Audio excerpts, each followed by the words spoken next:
नहीं नहीं, विहान को तो मैंने अभी से तैयारी पर लगा दिया है। डॉक्टरी करना इतना आसान है क्या? और उसके इतने अच्छे मार्क्स आए हैं 12वीं में। अब तो उसे और मेहनत करनी है। मैंने तो कह दिया है उससे कि अब जब तक डॉक्टर नहीं बन जाता तब तक सांस भी नहीं लेनी है। हाँ।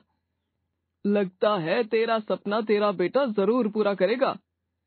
हाँ, उस वक्त मैं कुछ मार्क्स से पीछे रह गया था, लेकिन विहान बहुत मेहनती है। मुझे पूरा यकीन है कि वो कर लेगा। वो पीछे नहीं हटेगा इस बार।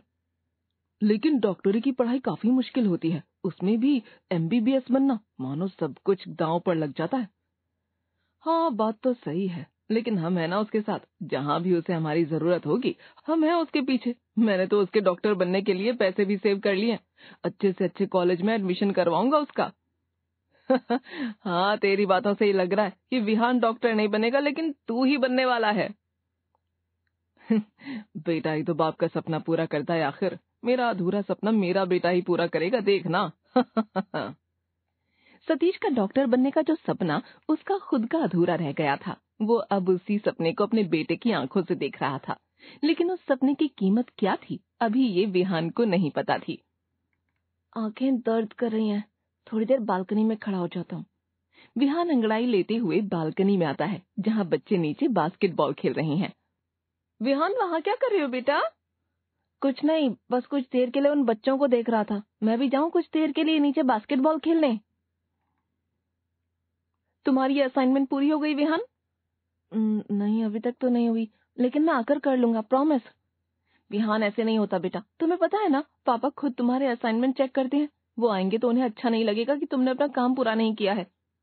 आपकी बात सही है मॉम, लेकिन 12वीं के बाद मैंने एक भी दिन ब्रेक नहीं लिया। थोड़ी देर तो मैं चिल कर ही सकता हूँ। विहान, एक बार तुम डॉक्टर बन गए तो फिर लाइफ में चिल ही चिल करना ना बेटा। अभी के लिए तुम वहाँ जाओगे, तुम्हारा ध्यान भटक जाएगा और तुम्हारी असाइनमेंट भी पूरी नहीं होगी। इसलिए चलो जल्दी अब स्टडी करने बैठ जाओ। Okay mom. मेरा प्यारा बेटा, जल्दी करो, पापा आकर तुम्हारा असाइनमेंट भी चेक करेंगे। हाँ। कभी कभी माता पिता के सपनों का भार इतना भारी होता है कि बच्चे उसे संभाल नहीं पाते। विहान के साथ भी कुछ ऐसा ही हो रहा था। वो अब अपनी उड़ान छोड़कर अपने पिता के सपनों को पंख देने में लगा हुआ था। कुणाल ने तो आर्ट्स ले लिया है। तुझे पता है कि उसे प्रैक्टिकल में कभी कोई इंटरेस्ट था ही नहीं। वो तू उसे पढ़ा लेता था तो उसे कुछ समझ में आ जाता था। लेकिन अच्छा है, उसने वही चूज किया जो उसे पसंद है। मैंने भी सोचा है कि मैं स्विमिंग ज्वाइन करूंगा और उसी में अपना करियर बनाऊंगा। वाह, सो इंटरेस्टिंग। तेरे मम्मी पापा मान गए? हाँ, उन्होंने कहा कि मुझे लाइफ में जो करना है वो मैं कर सकता हूँ। तूने भी तो वही किया है, तुझे भी तो डॉक्टर बनना था, है ना? तभी तो तूने मेडिकल चूज किया। मुझे डॉक्टर, वो मेरे पापा। रितेश बेटा, चलो तुम बाहर आ जाओ, अब मैंने तुम्हारा नाश्ता बना दिया है। रितेश बेटा, चलो तुम अब बाहर आ जाओ, मैंने तुम्हारा नाश्ता बना दिया है। वो क्या है ना, विहान की स्टडी का वक्त हो गया है, उसे पढ़ाई करनी है। मॉम, थोड़ी देर बैठने दीजिए ना रितेश को। अब हम दोनों कहाँ मिलने वाले हैं? वैसे भी वो स्विमिंग में जा रहा है और मैं मेडिकल में। स्विमिंग? ये कैसा करियर है? सारा दिन पानी में तैरते रहो। चलो कोई बात नहीं, लेकिन विहान अब आपके पढ़ने का वक्त हो गया है। बातें करते रहोगे तो वक्त जाया हो जाएगा। हाँ कोई बात नहीं आंटी, मैं तो बस जा ही रहा था वैसे भी। विहान, तुम अपना ध्यान रखना। चल फिर कभी मिलते हैं। हाँ ठीक है। ओके बेटा। अरे, ये रितेश यहाँ क्या कर रहा था? वो मुझसे मिलने आया था पापा। उसने स्विमिंग लिया है, आपको पता है? कितना इंटरेस्टिंग है ना? क्या इंटरेस्टिंग है इसमें? ऐसा भी कोई करियर होता है? उसके माता पिता पागल हो गए हैं। लेकिन तुम इन चीजों में वक्त जाया मत करो, तुम्हारी डॉक्टरी पर ध्यान दो बेटा। जब तुम डॉक्टर बन जाओगे तब ये स्विमिंग, दोस्तों के साथ पार्टी करना, इन सब के लिए काफी वक्त होगा तुम्हारे पास। जी पापा। विहान की डॉक्टरी लेने के बाद उसके काफी सारे दोस्त उससे दूर चले गए थे। विहान भी अपना कहीं ज्यादा आता था न जाता था। लेकिन नेहा, जो उसकी काफी गहरी दोस्त थी, उन दोनों के बीच काफी गहरी दोस्ती थी। तुम्हें वो विराज याद है, कैसे टीचर को सबके सामने कुछ भी कह देता था? हाँ याद है। चलो ना प्लान बनाते हैं सबके साथ फिर से मिलने का। जब से स्कूल खत्म हुआ है तब से कोई भी नहीं मिला। हाँ, अच्छा आइडिया है। कितना वक्त हो गया है हम भी नहीं मिले, इसी बहाने हम भी मिल लेंगे। हाँ, तो एक काम करते हैं, मेरे बर्थडे पर मिले। विहान, इतनी देर से किससे बात कर रहे हो? नेहा है पापा। लाओ मुझे दो फोन। लेकिन पापा। 1 मिनट दो तो बेटा, लाओ मुझे बात करनी है नेहा से। लीजिए। हेलो नेहा बेटा। हेलो अंकल, कैसे हैं आप? मैं ठीक हूँ बेटा। बेटा देखो, विहान ने मेडिकल लिया है और वो बहुत मुश्किल होता है। तुम उसकी पढ़ाई में अड़चन बन रही हो, उसका ध्यान भटक जाता है। जब भी तुम उसे फोन करती हो तो ये आप क्या कह रहे हैं पापा? देखो बेटा, कुछ वक्त के लिए अब उसे फोन मत करना और ना ही कोई मिलने का प्लान बनाना। अब उसके एग्जाम्स आने वाले हैं, उसे बहुत सारी तैयारी करनी है।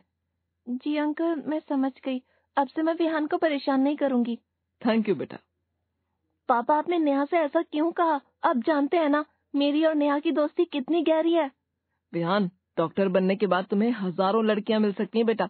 तुम अभी बस डॉक्टर बनने पर ध्यान दो और कुछ भी नहीं। नेहा तुम्हें डिस्टर्ब नहीं करेगी। पापा लेकिन पढ़ाई शुरू करो विहान, चलो। लेकिन आज तो हमें दादी के पास जाना है ना। नहीं, वहाँ मम्मी और मैं ही जा रहे हैं। तुम्हारा दिन खराब हो जाएगा। तुम यहाँ आराम से पढ़ाई करो और मैं वहाँ से आकर सब कुछ चेक करूंगा, ठीक है? लेकिन मुझे भी दादी की बहुत याद आ रही है पापा, मैं उनसे कितने वक्त से नहीं मिला हूँ। अभी के लिए सिर्फ और सिर्फ पढ़ाई जरूरी है और कुछ भी नहीं। चलो, अब ज्यादा बातों में वक्त जाया मत करो, चलो।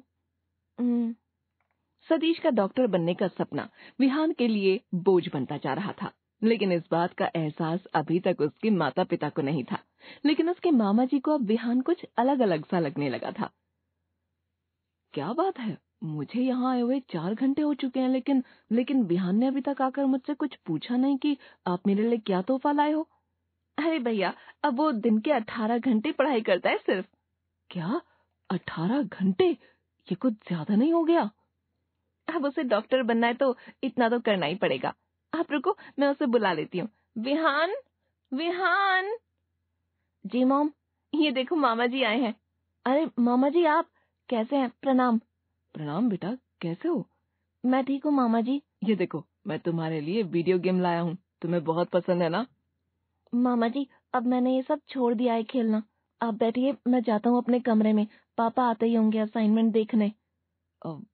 ठीक है बेटा। क्या हुआ? आप इतना हैरान क्यों हैं? मोना, मुझे कुछ सही नहीं लग रहा। विहान कुछ बदला बदला सा है, जैसे उसे कोई इंटरेस्ट ही नहीं है जिंदगी को लेकर। अरे ऐसा कुछ नहीं है भैया, अब तो वो बड़ा हो गया है, जिंदगी में कुछ बनना चाहता है। कहीं ऐसा ना हो कि वो जिंदगी को ही पीछे छोड़ दे और खुद आगे बढ़ जाए। विहान के मामा जी को जो दिखा था विहान में, वो किसी और को नहीं दिखा। वक्त के साथ विहान अपनी मंजिल की ओर आगे बढ़ता चला गया और आज 10 सालों बाद वो एक सफल डॉक्टर है, जिससे इलाज करवाने को बड़े बड़े लोग तरसते हैं। नहीं नहीं, आज नहीं, कल अपॉइंटमेंट दे दो उन्हें, मैं आज बहुत बिजी हूँ। ओके सर, मैं उन्हें कल की डेट दे देता हूँ फिर। सर, 5 बार आपके पापा का फोन आया था। अच्छा, क्या कह रहे थे?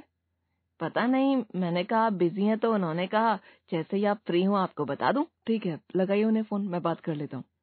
ठीक है सर, ये लीजिए। हाँ पापा, कहिए क्या बात है? सुबह से फोन कर रहा हूँ, अब फोन कर रहे हो विहान? अरे यहाँ पेशेंट से पापा, अभी फ्री हुआ हूँ, जल्दी बताइए क्या बात है। तुम्हारी दादी का देहांत हो गया है। सुबह ही तुम्हें आखिरी बार देखने की इच्छा थी उन्हें, लेकिन तुम आ ही नहीं पाए। कोई बात नहीं, मैं यहाँ रोज हजारों पेशेंट्स को मरते हुए देखता हूँ। मरना जीना लगा रहता है, it's a part of life पापा। तुम कैसी बातें कर रहे हो विहान? तुम्हारी दादी कितना प्यार करती थी तुमसे। अब कल उनकी प्रार्थना सभा में तुम्हें आना है। नहीं पापा, कल नहीं हो सकता, कल मेरी एक बड़ी सर्जरी है, उसकी अपॉइंटमेंट दे चुका हूँ मैं, सॉरी। तुम्हारी दादी की प्रार्थना सभा है, उससे ज्यादा जरूरी हो सकता है क्या कुछ? नहीं, आप होकर आइएगा ना, मेरा आना पॉसिबल नहीं है। लेकिन विहान। हाँ कम इन। पेशेंट्स हैं पापा, बाद में बात करता हूँ आपसे। डॉक्टर क्या बन गया है, ये घर आना जाना ही भूल गया है। मुझे तो याद भी नहीं है, इसने कब हमारे साथ लास्ट टाइम साथ में बैठकर खाना खाया था। खाना तो तब खाएगा जब घर आएगा। वो सारा दिन तो अपने नए क्लिनिक में पड़ा रहता है। इतना बड़ा डॉक्टर बन गया है कि उसके पास दादी की शोक सभा में आने का भी वक्त नहीं है। लोग क्या कहेंगे कि पोता दादी से ना मिलने आया, ना ही उनकी शोक सभा में। 28 साल का हो गया है, लेकिन ना कहीं आता है ना कहीं जाता है। बस सारा दिन पेशेंट, सर्जरी, मीटिंग, यही काम होते हैं इसके। जिस सपने के लिए सतीश सालों से तरस रहा था, वो पूरा तो हो गया था, लेकिन उसकी कीमत ये थी कि अब विहान सिर्फ एक डॉक्टर बनकर ही जीने लगा था। उसके लिए इंसानी एहसास, लगाव, हमदर्दी, प्यार कोई मायने नहीं रखता था। रात के 2 बज रहे हैं। मोना और सतीश दोनों विहान का इंतजार कर रहे हैं। आप लोग अभी तक सोए नहीं? बेटा, तुझे कितना वक्त हुआ है हमारे साथ खाना नहीं खाया तूने। आज हम सब साथ में मिलकर खाना खाएंगे। मैंने तो 8 बजे ही खाना खा लिया था। रात को खाना खाना सेहत के लिए हानिकारक होता है। तेरी माँ ने आज सब कुछ तेरी पसंद का बनाया है, थोड़ा सा तो चख ले, उसे भी शांति मिल जाएगी। नहीं, मुझे बिल्कुल भूख नहीं है। अब मैं पास्ता, ऑयली सब्जी कुछ नहीं खाता हूँ। आप लोग भी ये सब खाना बंद कर दीजिए। अरे इतने प्यार से बनाया है खाना, थोड़ा सा तो खा ले, क्या बिगड़ जाएगा। ठीक है, कोई बात नहीं। तुझे नहीं खाना है खाना, कोई बात नहीं। कुछ देर के लिए हमारे पास बैठकर बातें तो कर ही सकता है ना। मॉम, रात के 2 बज रहे हैं, ये कोई वक्त है बातें करने का। कल घर में पूजा रखी है, तू कल पूजा में शामिल होगा ना। नहीं मॉम, कल मेरी एक बड़ी सर्जरी है, कल मैं नहीं आ सकता हूँ। जब देखो जब सर्जरी, मीटिंग, पेशेंट्स, यही होता है विहान। घर में पूजा है और वहाँ हमने किसी को बुलाया है जिससे तेरे रिश्ते की बात चल रही है। तुझे किसी भी तरह वहाँ आना ही होगा। मैं भी शादी और इन सब के लिए तैयार नहीं हूँ पापा, मेरे पास इन कामों के लिए वक्त नहीं है। ये कोई काम नहीं है विहान, शादी एक खूबसूरत रिश्ता है। बेटा प्लीज कल आजा, एक बार मिल ले पूजा से, वो बहुत अच्छी लड़की है। ठीक है, कल मैं थोड़ी देर के लिए आ जाऊंगा, मुझे जैसे ही वक्त मिला तो। आधी पूजा खत्म हो चुकी थी, लेकिन विहान अभी तक नहीं आया था। सब लोग उसकी राह देख रहे थे। जी बहन जी, विहान अभी तक नहीं आया, आपने उसे बताया तो था ना कि हम आ जा रहे हैं। जी जी, बस आता ही होगा। वो क्या है ना, डॉक्टर है तो कभी इमरजेंसी आ जाती है, बस आता ही होगा। मैं भी उसके पापा से कहती हूँ उसे फोन लगाएं। जी ठीक है। क्या हुआ जी, लगा क्या फोन? विहान अभी तक नहीं आया है। कब से फोन लगा रहा हूँ, फोन ही नहीं उठा रहा। कहाँ रह गया ये लड़का? वो देखो आ गया विहान। देखिए आ गया, वो किसी काम में फंस गया था। जी ठीक है। विहान आओ, यहाँ आओ। देखो ये है पूजा, पूजा की मम्मी और उनके पिता। हेलो। मैं तो कहती हूँ कि बच्चों को आपस में जिंदगी बितानी है तो उन्हें आपस में बात करनी चाहिए। जी बात तो सही है। जाओ पूजा, विहान के साथ तुम्हें जो भी बात करनी है कर लो। 1 मिनट, मेरा इम्पोर्टेंट फोन आ रहा है। आप लोग बात कीजिए, मैं आता हूँ। विहान पहले बात तो। विहान बिना सुने ही चला जाता है। लगता है आपका बेटा बहुत ज्यादा बिजी है, इसलिए हमें भी अब चलना चाहिए। हाँ, वो तो फोन पे ही लगा हुआ है, हम किसी और दिन अपॉइंटमेंट लेकर उससे मिल लेंगे। चलिए जी। नहीं नहीं, बस वो अभी आता ही होगा। चलिए मम्मी, मुझे ऐसे इंसान से शादी नहीं करनी जो पूरा दिन बस काम ही काम करता रहता हो, मुझे वक्त ही ना दे वो। हाँ बेटा चलो, नमस्ते जी। मुझे इतना बुरा लग रहा है कि मैं क्या ही बताऊं। आज तो इस लड़के ने हद ही कर दी। क्या हुआ, कहाँ गए आपके मेहमान? तुम पिछले आधे घंटे से उनकी बेटी से बात करने की बजाय फोन पे बात कर रहे हो, वो लोग क्या करेंगे? मैंने तो पहले ही कहा था मेरे पास इन चीजों के लिए वक्त नहीं है। डॉक्टर क्या बन गए हो, सब कुछ भूल गए हो तुम। आपका ही सपना था कि मैं डॉक्टर बनूं, बन गया मैं डॉक्टर। अब भी आपको तकलीफ है, अब आखिर चाहते क्या है? मैं जा रहा हूँ, मेरे पास इन फालतू चीजों के लिए वक्त नहीं है। विहान सुनो तो। इसमें विहान की कोई गलती नहीं है, आप दोनों ने ही उसे हर चीज से दूर किया है। डॉक्टर बनने के लिए उसके दोस्त उससे अलग कर दिए, उसके वीडियो गेम्स उससे छीन लिए, वो जिसको पसंद करता था उस लड़की को उसकी जिंदगी से दूर कर दिया। ना कोई त्योहार, ना कोई घूमना, बस सारा दिन पढ़ाई। लो, बन गया वो मशीन, जैसा आप उसे बनाना चाहते थे। अब ना तो उसे किसी से लगाव है, ना कोई हमदर्दी, और ना ही कोई दिलचस्पी। अब तो आपका सपना पूरा हो गया ना, बन गया वो डॉक्टर। भैया सच कह रहे हैं, हमने ही उसे इस कदर सपने को पूरा करने में लगा दिया कि कभी उससे पूछा ही नहीं कि वो क्या बनना चाहता है, कभी उसे प्यार से बैठकर समझाया नहीं, कभी उसके मन की बात नहीं सुनी। अब वो हमसे इतना दूर चला गया है कि हम उससे मिलने के लिए भी तरस रहे हैं। डॉक्टर का बेटा डॉक्टर नहीं बना, यही कहते थे सब लोग मुझे, क्योंकि मैं अपने पापा की तरह डॉक्टर नहीं बन पाया था। मुझे लगा मेरा बेटा मेरा ये सपना पूरा करेगा, लेकिन मुझे क्या पता था कि मैं इस सपने में अपने बेटे को ही खो दूंगा।